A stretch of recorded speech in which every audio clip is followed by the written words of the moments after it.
Ya, Shalom, selamat siang. Baik, di sini saya akan menyampaikan materi tentang pengertian liturgi. Sebelumnya saya memperkenalkan nama saya Alicia, saya dari Prodi PAK. Ya, baik, pengertian liturgi adalah istilah dari teologis yang biasanya mengacu kepada ibadah gereja atau tata kebaktian.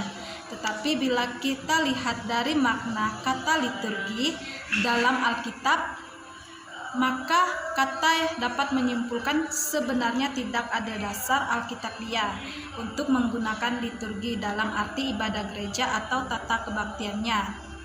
Karena liturgi berarti bekerja untuk kepentingan rakyat sebagai istilah gerejawi yang lazim dipakai sekarang ini.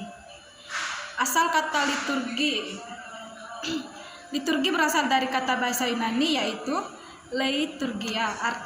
Kata leiturgia berasal dari kata kerja. Leiturgeo artinya yaitu melayani atau melaksanakan tugasnya.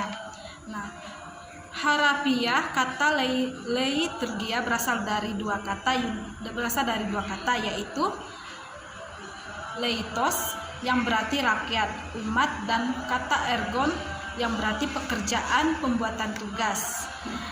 Jadi leiturgia menurut kedua kata ini berarti melakukan suatu pekerjaan untuk rakyat. Kata leiturgia juga digunakan untuk menunjukkan pelayanan rumah tangga dan pegawai pemerintah, misalnya penarikan pajak, seperti Rasul Paulus menyebut dirinya sebagai pelayan. Leiturgios Kristus Yesus bagi bangsa-bangsa bukan Yahudi. Kita bisa lihat di kitab Roma pasal 15 ayat yang ke-16. Paulus juga menyebutnya sebagai penarik pajak, yaitu pelayan Allah. Kita bisa lihat di Roma pasal 13 ayat yang ke-6. Istilah liturgi dalam bahasa umum. Kata liturgi antara lain dipakai mengacu kepada tugas raja yang berkarya bagi umatnya, juga untuk lain-lain pejabat negara, contohnya seperti pegawai, pemerintah, kepala desa, dan camat, dan lain-lainnya. Tetapi juga di bidang yang kurang resmi, contohnya seseorang mengatur pesta rakyat atau pertandingan olahraga di kampung. Tugas seperti ini disebut leiturgia dalam zaman Yunani kuno. Istilah liturgi dalam bahasa umum negara. Istilah liturgi hanya dipakai dalam hal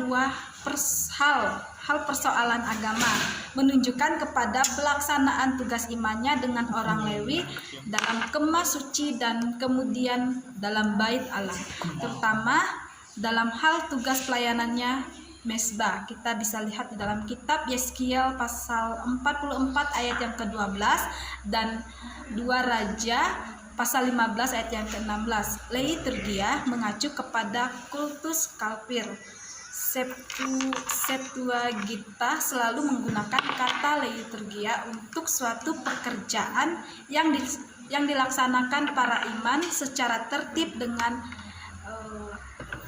hikmat sesuai dengan undang-undang upacara ibadah, suatu pelayanan yang berguna untuk seluruh jemaat.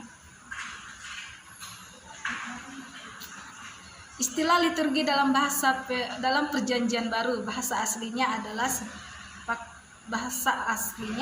bahasa Yunani.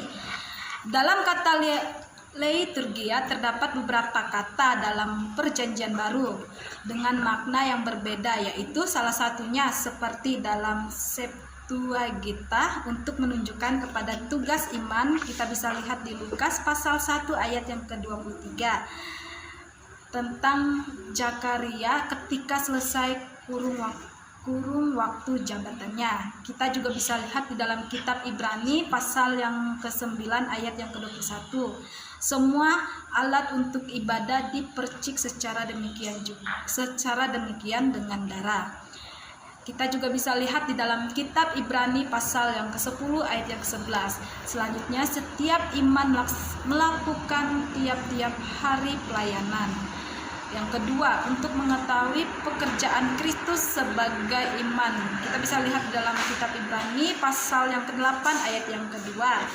Kristus yang melayani ibadah di tempat kudus Kitab Ibrani pasal 8 ayat yang ke-6. Tapi sekarang ia telah mendapat suatu pelayanan yang jauh lebih agung karena ia menjadi pengantaran dari perjanjian yang lebih mulia. Untuk pekerjaan Rasul dalam pengkabaran Injil kepada orang kafir, kita bisa lihat dalam kitab Roma pasal yang ke-15 ayat yang ke-16, yaitu bahwa aku boleh menjadi pelayan Kristus Yesus bagi bangsa-bangsa non-Yahudi. Terima kasih.